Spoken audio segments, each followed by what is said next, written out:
They're coring a stunning twist that could reshape the NBA landscape. A highly credible league insider has revealed that the Boston Celtics, yes, the reigning champions, are seriously considering dealing for a top 3 pick in next month's draft. But this isn't a story about ambition, it's about survival. The Celtics are reportedly one loss away from dismantling the roster that brought Banner 18 to TD Garden just a year ago. And this isn't your typical retooling. This is about escaping the financial guillotine imposed by the league's new collective bargaining agreement, which punishes luxury spenders with unprecedented brutality. The numbers are unsustainable. Boston is staring down a colossal tax bill that could exceed $80 million next season. New ownership isn't interested in footing that kind of bill for sentimental reasons. And that's where the San Antonio Spurs enter the conversation, not just as suitors, but as power brokers. According to ESPN's Mark Spears, the Spurs are sniffing around Boston's roster with the intent of flipping the number 3 overall pick in a potential deal. San Antonio also holds the number 2 and number 14 picks in what scouts consider a deceptively deep draft. The implication? The Celtics could move multiple key pieces, perhaps even a starter, for cap relief and a lottery pick. This isn't just about Marcus Smart-level role players. League chatter suggests that nearly everyone not named Jason Tatum or Jaylen Brown is on the table. Derek White? Gone. Drew Holiday, despite his vital postseason impact. Available. Kristaps Porzingis, who finally stayed healthy and redefined Boston's offensive ceiling, absolutely being shopped. The Celtics aren't trimming fat. They're considering amputation to avoid financial organ failure. Why would the Spurs, a rebuilding franchise with Wembanyama and back-to-back Rookies of the Year, give up such a valuable pick? Simple. They want to win now. Wembanyama's rapid ascension has accelerated their timeline. With health still a question mark for the generational 7-footer, San Antonio may be looking to stack the deck with experienced, playoff-tested talent instead of banking on another teenager. If this trade materializes, it won't just shake the East. It will send aftershocks throughout the entire league. A top 3 pick going to Boston, while Boston offloads a critical veteran piece, would be a paradox. The reigning champs rebuilding on the fly. But in this new era of NBA economics, dynasties aren't just built on talent, they're built on balance sheets. The championship honeymoon is officially over. For Boston, it's time to decide. Pay the price to defend the throne, or cash out and bet the future on a rookie who might not be ready to lead.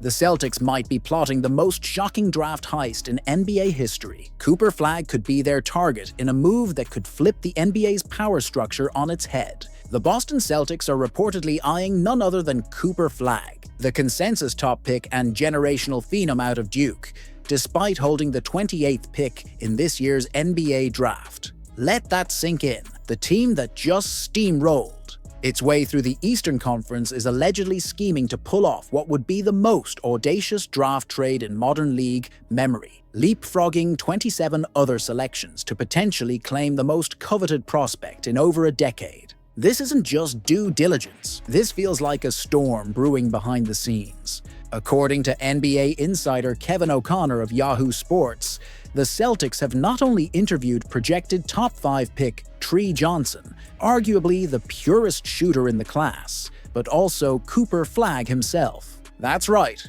Flagg, the 6'9", do-it-all forward with elite defensive instincts, fluidity in transition, and a killer mentality that scouts haven't seen since a young Kevin Garnett. Interviewing Flagg at the NBA Combine is not normal behavior. For a team drafting 28th, each team only gets 13 interviews. They're precious. You don't waste one on a pipe dream, unless you're planning something big, something seismic. O'Connor admitted on his podcast that while the interviews don't confirm anything concrete, the smoke is thick. It's interesting, he said, which in league parlance often means something's up. The price of greatness. Would Boston trade Jaylen Brown? So, what would it take to bring Cooper Flagg to Boston?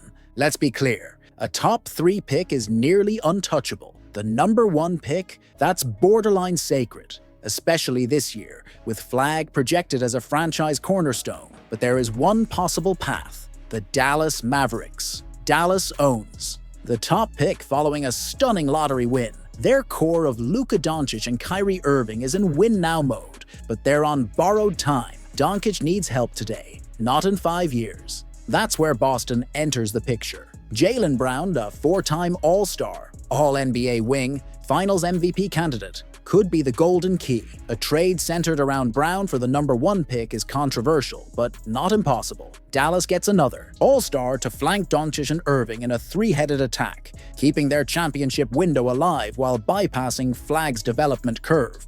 The Celtics, meanwhile, reset the clock, pairing a future-proof Tatum with a cost-controlled, transcendent talent like Flagg could be the smartest or riskiest move of Brad Stevens' executive career. It's a bold pivot from win now to win forever, a dangerous gamble, or a dynasty blueprint. Boston would likely need to throw in 2 or more future first-round picks just to make the value work. The risk? Enormous. Trading away a proven All-NBA player for a teenager, no matter how gifted, is franchise-altering, but imagine the upside. Tatum and Flagg could form the most devastating two-way duo in the league by 2027. Flagg's contract would give Boston the financial flexibility to extend their competitive window while avoiding a luxury apocalypse. No more salary cap acrobatics, no more trimming depth to pay the stars. Boston's roster construction could suddenly look like Golden State in 2015,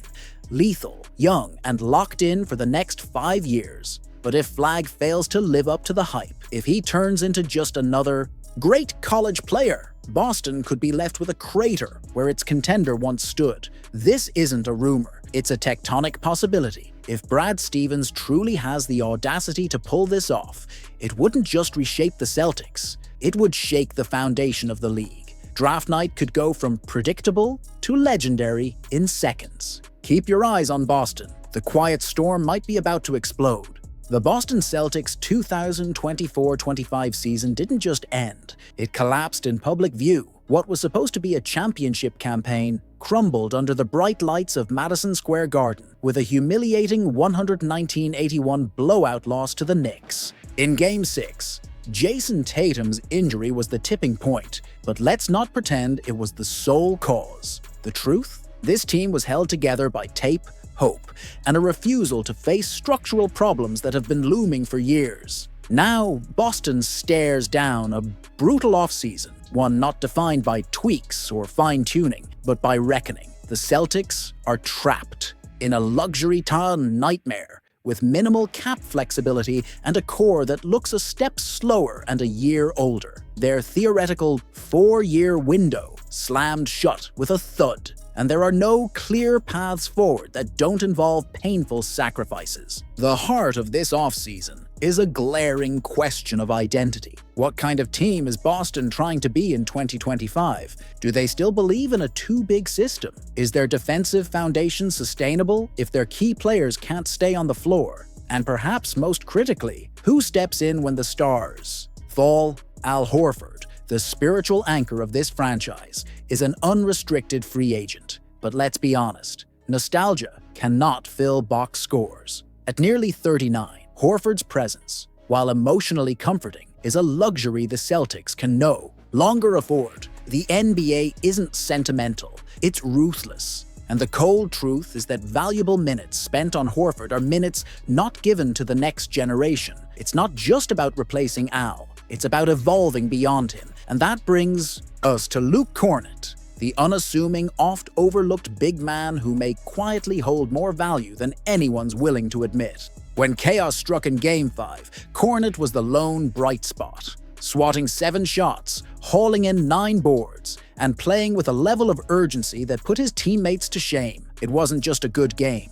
it was a cry for relevance. He's shown flashes all year, disciplined rotations, rim protection, chemistry with ball handlers, and the rare ability to stay ready despite erratic usage. Kornet doesn't need plays called for him. He doesn't chase stats. He does the dirty work, and he does it well. Yet his performance in Game 6, along with everyone else's, exposed the harsh reality. Kornet is not a luxury, he's a necessity. Kristaps Porzingis is a medical mystery. Horford might retire or regress beyond utility. Neemias Queta is still raw and unproven. If Boston doesn't re-sign Kornet, they're not just risking depth, they're gambling away the only reliable insurance policy they have in the front court. Brad Stevens needs to make this move, not out of sentiment, but out of sheer basketball logic. If Porzingis stays healthy, a big if, Kornet becomes the perfect backup. 15-20 minutes of stability, screen setting,